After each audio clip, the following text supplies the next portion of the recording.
வணக்கம்.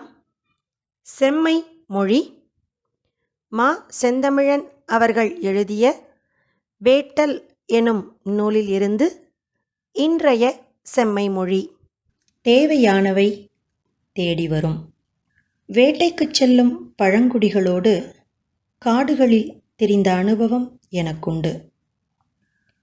பாம்பு பிடிக்கச் சென்ற இருளர்களுடன் பயணித்தபோது சில நிமிடங்களிலேயே ஒரு புதருக்குள் கைவிட்டு ஏறத்தாழ 6 அடி நீளமுள்ள சாரைப்பாம்பை வெளியே இழுத்தார்கள்.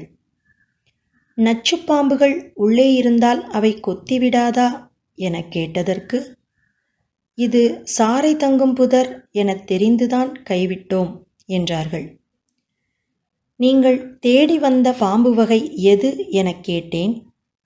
நாங்கள் தேடி வந்ததும் சாரையைத்தான், கிடைத்ததும் சாரைதான் என்றார் அவர்களில் முதியவர். 5 புலன்களும் எப்போதும் தம் கடமைகளை செய்து கொண்டுதான் இருக்கின்றன.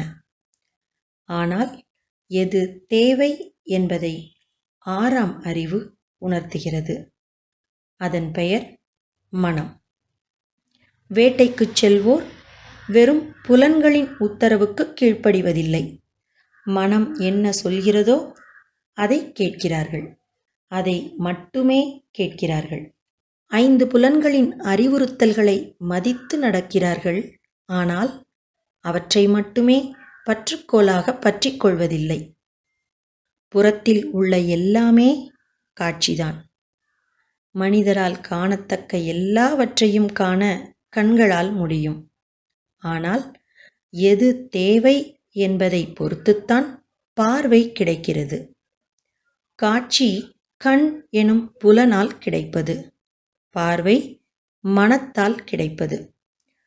காட்சிக்கும் பார்வைக்குமான வேறுபாட்டை உணர்வோருக்கு தேவையானவை தெரியும், தேவையானவை மட்டுமே தெரியும். இந்த பாகுபாடு பிற புலன்களுக்கும் பொருந்தும். இது வேட்டைக்காரர்களுக்கான ரகசியம் அல்ல. இதுதான் எல்லா உயிர்களுக்குமான இயல்பு. நன்றி. செம்மை மொழி தொடரும்.